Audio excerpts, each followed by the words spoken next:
Should be live. Let's see. We'll check. As it's setting it up. Oh, You're live. it says I'm live. Oh, I am live. Okay, now I gotta find you again. The delay always like, there we go. Share my screen. Hi guys. How are you? I was just telling Kayleen that my kids are roaming around, so wish me luck. This is, there is no more like early bedtime. Normally my kids would be asleep. So hi, for those of you that don't know me, my name is Joy Hawk. I am an integrative health coach. I graduated from nutrition school 10 years ago already. And one of my closest friends is an environmental toxin expert.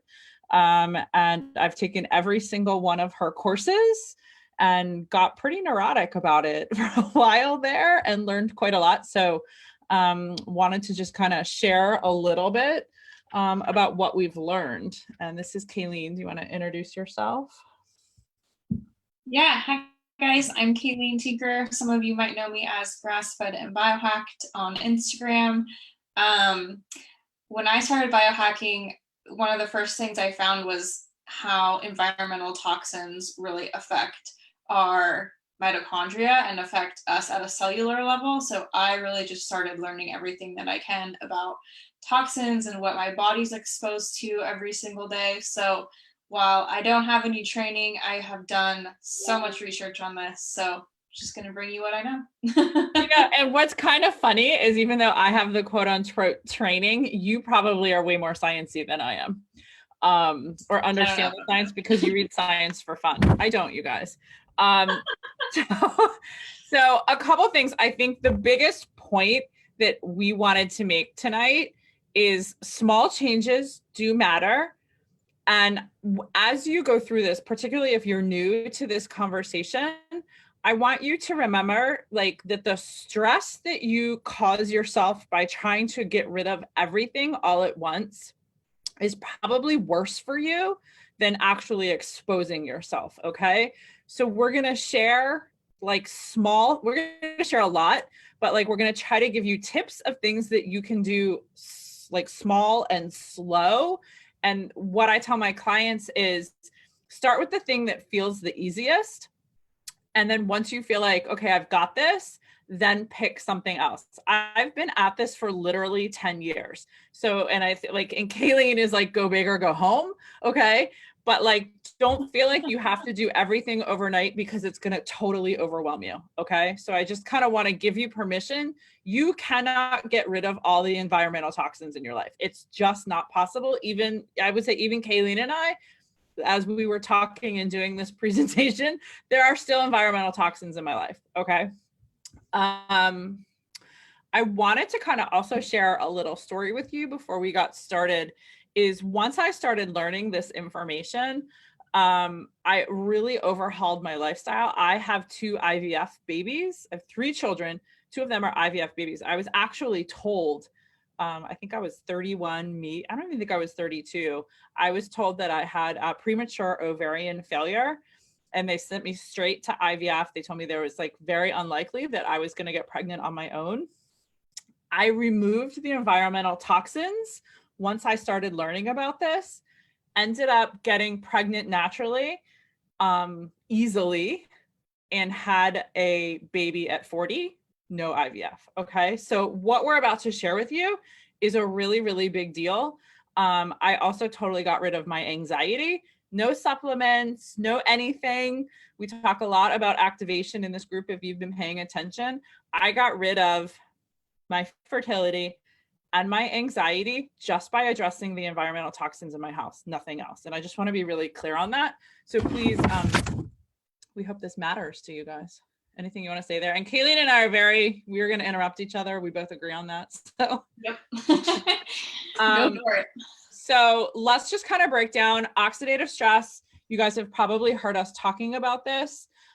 Everybody has it. It doesn't matter how clean a lifestyle you're already living, okay? And the analogy that I really like to use is when that apple browns or the avocado browns, on the counter and you leave it out and nobody wants to eat it, that's oxidative stress. It's happening because the cells of the fruit are being exposed to the free radicals, AKA environmental toxins in the air. And that same thing happens inside our own body to our own cells. Okay. Kayleen and I were just talking before we got on. There's 3 ways that chemicals get inside us. Okay. There's ingestion. So it's what you're eating, inhalation, what you're breathing, and then absorption, what you're putting on your skin. And so we were just having a conversation. We were like, well, whatever. Anyway, I won't bore you with that. Basically, all 3 of those things can cause oxidative stress, no matter how the toxin is getting into your body. Yeah. All 3 of those things are things that you want to start to pay attention to. What causes oxidative stress? We're going to get into that. But I think the biggest thing that we want to drive home is, if you're very sciencey, or even if you're not, if you go to pubmed.gov and type in oxidative stress in the search bar, and it's NIH's like library of databases where doctors go to do their research. There's over 200 different diseases and conditions linked to oxidative stress. Okay. And there's over, I think it's 243,000 studies on all the bad things it does to us. Okay. So paying attention to your environmental toxins is a really big deal. There are ways that you can shortcut and address oxidative stress without revamping your whole lifestyle, but that is not what we're talking about tonight. If you want more information on that, it's called activation, and reach out to the person who added you to this group to get information on that. So what causes oxidative stress? Were you supposed to do that, or was I? I don't remember. Just keep going. I forgot that these were like, we'll go fast. So your diet, the foods that you eat, obviously smoking, medication, pollutants, inactivity, alcohol, toxins, pesticides, rigorous exercise, and wireless signals are all major causes of oxidative stress. This one I know is you. Okay, so let's talk a little bit about the history of environmental toxins, because it's important to understand where they came from. Since the Industrial Revolution, about 84,000 chemicals have been introduced in the US, and about 100,000 have been introduced globally. So that's just in the last, I don't know, when was the Industrial Revolution? A few hundred years ago. Me to do math, I don't know. A few hundred years ago, okay? And it's important to note that not all of these chemicals are bad. In fact, some of them have made our lives better, safer, and even made us live longer. The problem is that a majority of them have never, ever, ever been tested for safety. In fact, in the 70s, 62,000 chemicals were grandfathered into the Toxic Substance Control Act without any testing, and they were just assumed safe. So all those things can be used in any sort of products. You're exposed to them, never been tested. Then in 2016, so like almost 50 years later, the Toxic Substance Control Act was overhauled into what's now called the Chemical Safety for the 21st Century Act. It's like a mouthful. And this new act will take into account the safety of these chemicals. The problem is it's going to take them decades, if not centuries, to be able to test all of these things for their safety. So it's kind of up to us as consumers to figure out, like, is this safe? Isn't that safe? And take health into our own hands. And we're exposed to hundreds, if not thousands, of chemicals daily, which are proven to be harmful. And I just want to say that, so go ahead. No. You finish your thought and then I'll interrupt you. Okay. My last thought is that these things are going to kill you tomorrow or today, right? Like, it's death by 1,000 cuts is how I like to say it. They're going to build up over time and over time. And then they're going to manifest itself into like these random health ailments that you're never going to put 2 and 2 together, that it was an environmental toxin that caused this problem, okay? Because you've been exposed for way too long, and it's just like you have no idea where that ailment came from. Okay, go ahead. No, totally. And I think, when I talk to friends or maybe even my parents, who, they get the idea of maybe they want to eat organic. But when I start to address the fact that they're washing their clothes with Tide, for example, a lot of people will say, well, they wouldn't put it on the count, like in the shelves. We wouldn't be able to purchase it if it was like really that harmful. And that's not true. Yeah. That's unfortunately not true at all. I wish it was, but it's not. Yeah. So we're going to talk about some of like the main toxins that you could be exposed to. And one of those is pesticides in our food. There are 1 billion pounds of pesticides sprayed on our crops annually. That's a lot. And we know that the WHO classifies glyphosate, which is like one of the most common pesticides, as a class 2A carcinogen, meaning that it is probably carcinogenic. So they know that it's unsafe. And pesticides have been linked to birth defects, behavioral problems, weight gain, insulin resistance. The list is right there. You can read the rest. And so one of the things I like to do is every year check the EWG, Environmental Working Group. They put out a list of the Dirty Dozen. You've probably heard about it before, but they go and check for the crops that are most heavily sprayed. And they tell you that these are the ones that you should probably watch out for, the ones you should definitely go organic. And research, well, let me step back for a second. Also, just so you know, watch out for wheat, corn, and soy. Those are like the top 3 most sprayed crops in the US. So I would always, always, always opt for organic if you're going to eat those things. And research actually shows that eating a diet high in organic foods can significantly reduce the amount of pesticides in your body within days. So that's good to know. You don't have to completely go all organic if you can't. That's okay. Just do what you can. And take a look at that Dirty Dozen, because it's a pretty significant bang for your buck, if you will. And then obviously it's summertime almost. You might be able to grow your own food. I have a little garden. I like to do it. It's fun. So that'll also save you some money. But I want to say kind of like a personal story here with pesticides in food. So Joy kind of shared her story of IVF. My story kind of goes along the same lines, but so about a year ago, I read this study out of Washington State University, and it was a study on generational effects of glyphosate. And it was the first study of its kind. And basically what it found was that glyphosate dramatically increases several pathologies affecting 2nd and 3rd generations exposed to glyphosate. So they found that in the 1st generation, those living close to areas subject to high contamination had a 41% increase in non-Hodgkin's lymphoma, and they were 1/3 more likely to die an early death from Parkinson's.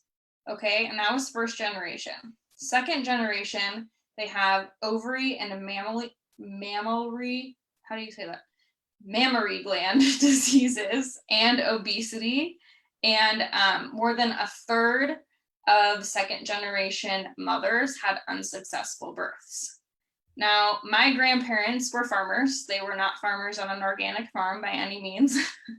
My grandpa had hundreds of acres of potato farms that he sprayed all the time. My mom lived on the farm too, and her brother lived on the farm, my uncle. My grandma actually died in her 70s of Parkinson's disease. My uncle now has non-Hodgkin's lymphoma, and I have unexplained infertility right now. So basically my family fits that study to a T. So if you're not going to start taking out toxins for yourself, at least start taking them out for the generations below you, because we're starting to find out that it's not just you it's affecting the generations below you, which I just think is mind-blowing. That story gets me every time I hear you say it. It's just crazy.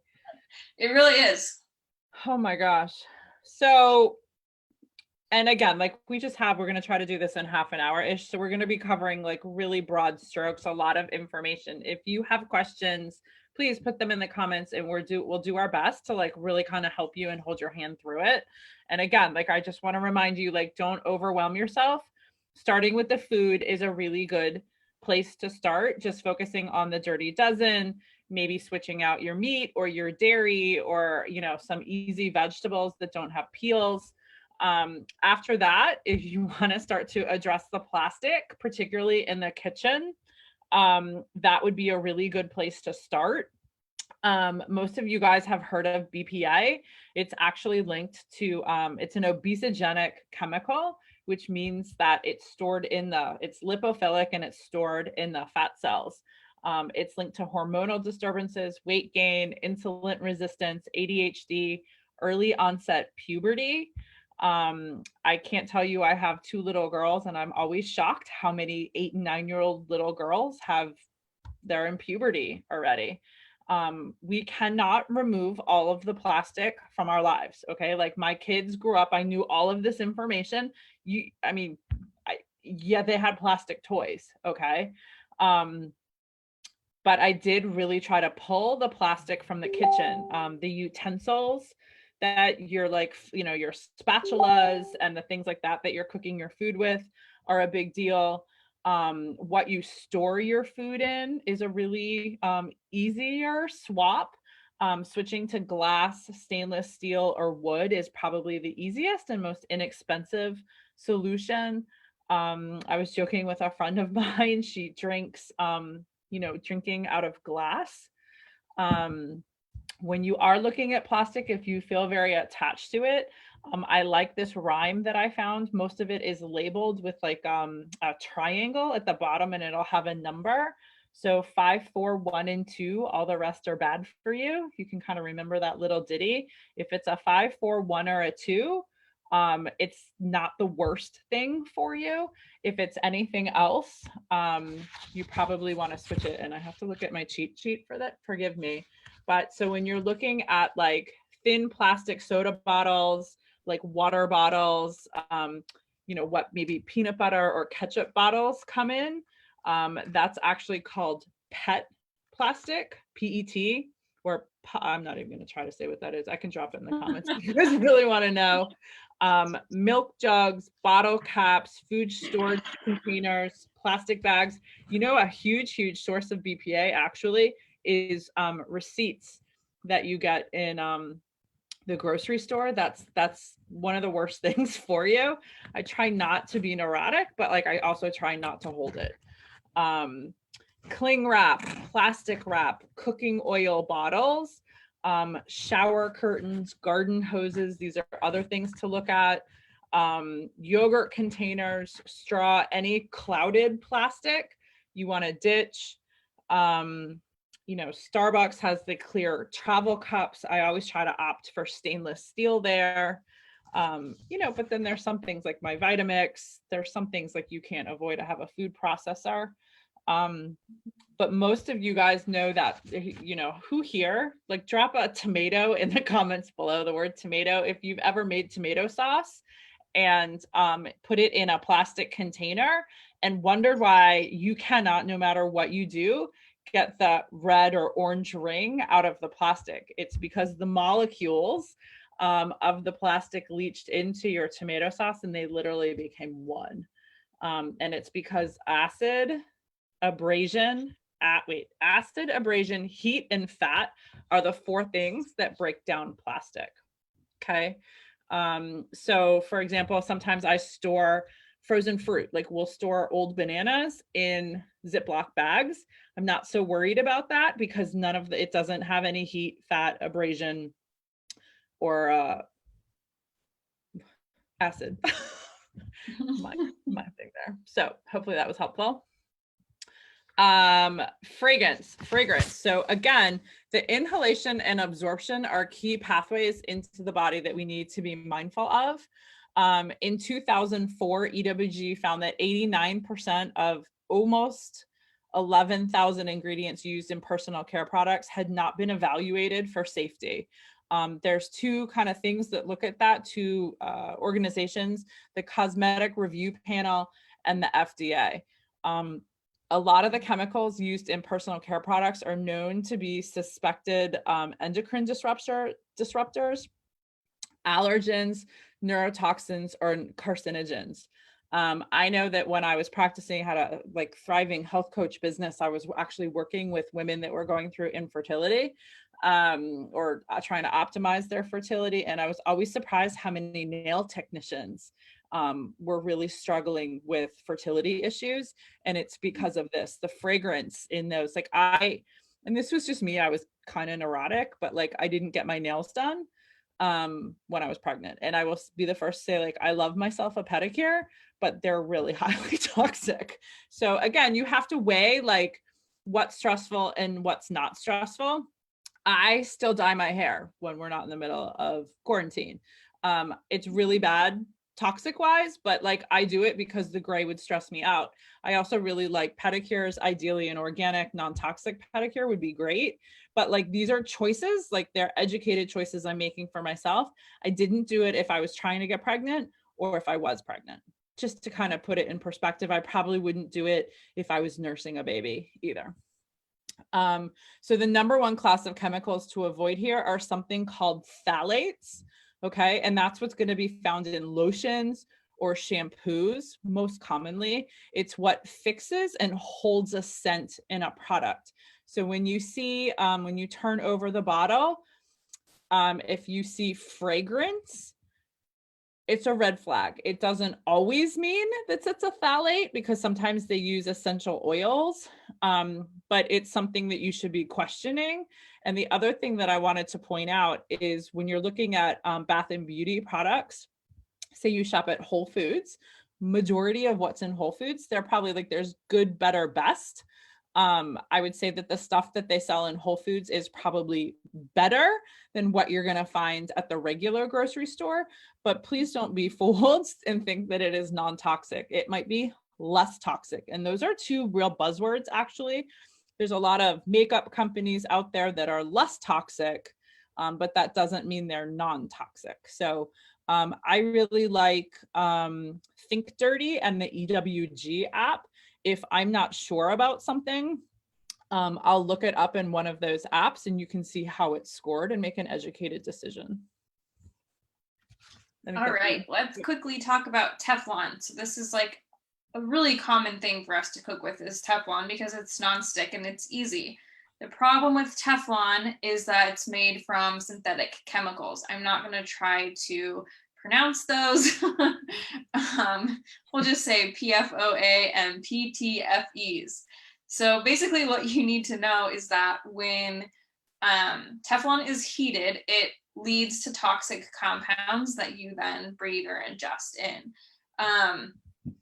PFOAs can actually stay in the environment and inside the human body for long periods of time. And they can cause things like liver damage, immune dysfunction, thyroid dysfunction, and inhibit your ability to fight infections. And then also once they're scratched, you're also ingesting those chemicals right into you via your food. So I like to use, my favorite is cast iron for sure, but you could use a high quality stainless steel. I like the cast iron mostly because, well, I think I like cooking with it better. It takes a little bit of practice, Sure. but it's also better for the environment. You could like leave it outside bury it in your backyard for 5 years and it would be completely gone. With stainless steel, that stainless steel is going to be there for a very, very, very long time. So it's not very environmentally friendly either. But I understand that it's kind of hard to like just say, well, crap, I have all this Teflon, like, what do I do? And you can't just get rid of it all at once. So if you are using like cookie sheets or muffin tins or bread loaf pans that have some sort of nonstick or Teflon, line that with some parchment paper, not the bleached kind. The bleached kind is bad. Do it with the non-bleached kind, and you'll at least take away some of that that's getting into your food. And then also don't use aluminum foil, because that's aluminum going right into your system as well, and that's highly toxic. Yeah, the other thing, and again, just full disclosure, I want to tell you guys, we make pancakes and waffles, and a cast iron waffle maker is a no-go for me. I've tried it. I haven't figured it out. I can use cast iron for a lot of things, but not that. So I just make sure that I replace it often. And if it gets scratched, it gets thrown out immediately. You know, some of this nonstick stuff is for sure less expensive than investing in a really good cast iron pan. So that might be a less expensive option, but I feel like, you know, addressing the pots and pans is maybe phase 2. There are certainly other less expensive, easier things that you can do that would give you leverage first. But I just want to tell I you, want to say also one thing about Teflon is that air fryers are really, really popular right now, and I love my air fryer, but most of the air fryers that have like the drawer that you pull out and you put your food in, that's like a non-stick material, and it can be really toxic. So I do have a air fryer that looks more like an oven, and it doesn't have that like lining in it. So if you're in the air fryer market, opt for one of those. I can send you the brand I have. It's from Amazon. Yep. So okay, let's quickly talk about cleaning products. I think that this statement kind of says it all. The US allows manufacturers of cleaning products to use almost any ingredient they wish, including known carcinogens and substances that can harm fetal and infant development. And the government doesn't review the safety of products before they're sold. So we could sit here and talk about all the different types of chemicals in cleaning products. We would be here for years because there are so many. But the important part to note is that they're not tested for safety. So it's super, super, super important to opt for cleaning products that are non-toxic. And I think this is a really low-hanging fruit. Once you get rid of your laundry detergent, just don't go back and buy Tide, buy something else. I really love Branch Basics. I also really love Puracy. Those are kind of like my go-tos. There are some other ones. I know Thieves has one as well. I like Green Shield. Green Shield. Mm-hmm. But the important part to know is that these things just aren't tested. Yep. I like Branch Basics too. I have a code, you guys. I think it's like $10 off if you guys want it. Just drop it in the comments. I can give it to you. Oh yeah, that's good. Joy kind of talked a little bit about beauty products, but I just wanted to mention that, you know, our skin is our largest organ. So anything that you put on your skin is going to go right into your bloodstream. I know that there's been like this quote around Pinterest and Instagram and stuff that says like, your beauty products will absorb into your skin in 26 seconds. I've never been able to find the science that it goes that quickly, but we do know that it's absorbed into your skin, and that's the important part. And there are thousands of chemicals that are used in beauty products. Again, not tested, not for safety, not for anything. What kills me the most about beauty products is like, they're all meant to be anti-aging. So maybe they'll have like a couple ingredients in it, like vitamin C or hyaluronic acid or some like retinol, right? And the other 20 ingredients are all straight chemicals that are actually aging you faster than the anti-aging ingredient in it. So it's just, I hate like the marketing around it just kills me. And that's a good point, is remember what's on the front of the bottle is marketing. Flip it over just the way you would food and read the ingredients. Yep. So how I kind of tackled this was like, this was overwhelming to me because we have so many different beauty and personal products, and you get kind of attached to them. Like I was a MAC person, like to a T. I only had MAC stuff. I don't wear a lot of makeup, but everything I had needed to be MAC. And then I realized how toxic it was, and I cried a little because I did it all at once. I just like took the bin of makeup and I threw it in the trash. I don't recommend doing that because it's really expensive that way, and it's really overwhelming to try to find products that you like that are also clean. But so how I would go about this now is download the Think Dirty app, download the EWG app, and scan the products that you use the most and find out which ones are most toxic. and make a list of those and get rid of those most toxic ones first. And then, you know, keep using your other ones, do what you have to do, it's fine. You're going to take baby steps. And then make another list of all the products you use every single day and start to switch those out as well. And it makes it a lot easier. So I wanted to address greenwashing. As the demand for safer, non-toxic products has increased, so have the claims of green or safe claims to win over consumers. And again, that is marketing. So a really good example on this is like the whole BPA free movement. Some things that have never contained BPA, like I noticed they do that for gluten too. Like all of a sudden Cheerios is gluten free. Well, there was never gluten in it to begin with. You know, it's made from corn. But so like, remember what is on the front is marketing. And for bath and beauty products, they can call, it's not regulated to call something organic the way that food is. So a shampoo or a lotion can be marketed as organic, but it's not actually organic. It doesn't have to mean anything. So be a smart consumer, ask what the ingredients are, ask to see like if what is really a huge red flag for greenwashing when it's a proprietary blend and somebody won't give you the exact ingredients. For me, I wouldn't use it. That's a deal breaker. I have been known to pick up the phone and call companies and ask, particularly with like laundry detergent as an example. We are sleeping in that. We are wearing it. We are constantly bathed in the laundry detergent we use. So for me, that was actually the first place that I started, because it felt like the biggest bang for my buck. So just be wary of people, well-intentioned people, maybe trying to just I don't want to bash any companies out there, but they are not all created equal. Okay. And ask, like, even like the makeup companies, some of them are not non-toxic, they're less toxic, which is fine. That's a start, but just understand what you're buying. Okay, so let's talk about, let's talk about the easy fixes that you can do kind of like right away. I have to move my thing because I can't see. You know, one thing you did, you put it on there, get houseplants. Yeah. Okay, so ditch your Tupperware and Ziploc baggies if you can. Opt for glass. My mom gave me a baby gift because I'm pregnant, and she had these little like glass dishes in them that had silicone around them so little kids could use them. So that's a good option as well if you're afraid that your kid's gonna drop something and break it.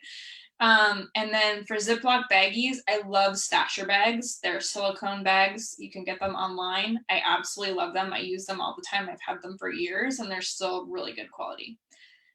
Switch out your plastic water bottles. Get stainless steel. I love my Yetis. I like the glass mason jars. I use those all the time. Life Factory has glass water bottles that are wrapped in silicone as well. Those are good. We talked about toxic-free cleaners. I like Branch Basics. I like Puracy. Those are probably my favorite. Norwex actually has really cool, like, what are they called? Like towels that you can wash windows with and mirrors with, and you don't have to use any chemicals. They use like the nickel inside the towel to clean it. Natural deodorant, that's a big one. That one it's an easy fix in that you can get rid of your deodorant really fast. Like you just throw your deodorant away and go buy a clean one. The problem that you might have switching is that your sweat ducts will no longer be clogged with aluminum because there won't be aluminum in your clean deodorant and you will sweat more. And it will last for a little while and then it will go away. So there's a little bit of a learning curve to trying a natural deodorant, but I promise you it is worth it in the end. I would say shampoo too. I had a really hard time finding a shampoo and conditioner that worked for me. Yep, for sure. And we have a good shampoo and conditioner. If you want information to that, drop it in the comments. We'll get you info for that. Ditch the scented candles and opt for, like, if you really want candles, soy. And they're often fragranced with essential oils. Start to move to clean beauty products if you can. I love the website safeandchic.com and the Organic Bunny. All of the products on both of those sites will be completely clean and you won't have to worry about doing your own research. Those companies have done it for you. They're really good at it and I totally trust them. And then Beauty Counter is another one that I love as well. There's, I think, Crunchy. Yep. Crunchy's good. Yep. And then feel free, you guys, to drop if you sell like a truly quality, clean, non-toxic or less toxic makeup. Feel free to drop that in here. It's fine. Just be honest. If it's less toxic and not non-toxic, just, that's a good starting point for people. Just tell people. And Kayleen and I were joking. All of the cleaners pictured in here are greenwashed, just FYI. They're probably better than what you would find in some places or use, but like they're still not squeaky clean. Yeah. Except for maybe Honest Company. I'm not quite sure about that one, but I know the other ones are definitely greenwashed. I do most of my cleaning with essential oils, vinegar, baking soda, and then now the Branch Basics. Mm-hmm. And then houseplants. Those are also really good for cleaning the air within your house. You can't ask me which houseplants do it, so you're going to have to Google. I know I have some, but I don't know what they're called. So just do some Googling on air cleaning houseplants and a whole list of them. I think we actually, Lauren did a post in the group here. If you want plant information, just drop plant and we can share that post with you. I'm doing this when you're doing it. Doesn't matter. It's fine. So actually, I'm so excited. I just bought an air filter. It just finally came. I pulled the trigger on that. I got an Air Doctor. Kayleen has a Molecule. I can tell such a huge difference already. We do have a whole house water filter. Here's the thing that's really, really important. The question that I guess asked most frequently when I talk about my water filter is which one do I have? Which one do I recommend? And here's the thing. Every municipality will have different toxins in your water. Okay, so here's what you have to do is you cannot buy the water filter that Kayleen and I use, okay? You have to go to EWG and you can pull your municipality's water report. From there, it'll tell you exactly what's in your water and it will rate how bad it is for you from like a health perspective, okay? And then from there, you have to take that report and you have to go find a water filter that filters the environmental toxins that are in your water. Does that make sense? Mm-hmm. Organic mattresses. My kids sleep on an organic mattress. I do not. And natural lawn and garden products. I'm not an expert here. If you look at my lawn, it's horrific and embarrassing. I just cannot I have kids that play in the lawn. I have 2 pets that walk in the lawn. I cannot bring myself to spray it, but oh my God, I wish I could because it looks terrible. So if somebody has some like amazing natural lawn and garden product that can still give you lovely grass, feel free to sell me on it. I'm all ears. I will say one thing on that. My dad is like a psycho about his lawn. His lawn looks immaculate and perfect. Like his whole garden area. And he used to use things like Roundup to kill his weeds. And I had been nagging him. And he finally switched to, we just buy gallons of like really highly concentrated vinegar. And you dilute a little bit of that with water and a cup of salt. And you spray it right on the weeds. And the weeds die in literally 24 hours. So it's completely safe. Well, you don't spray it on your grass. Your grass would die too. Oh. It would be like in your garden for weeds. Got it. Yeah. Where do you buy vats of vinegar like that? You just go on Amazon and search for gallons of 30% concentrated vinegar and it will pop up. Good to know. I did not know those things.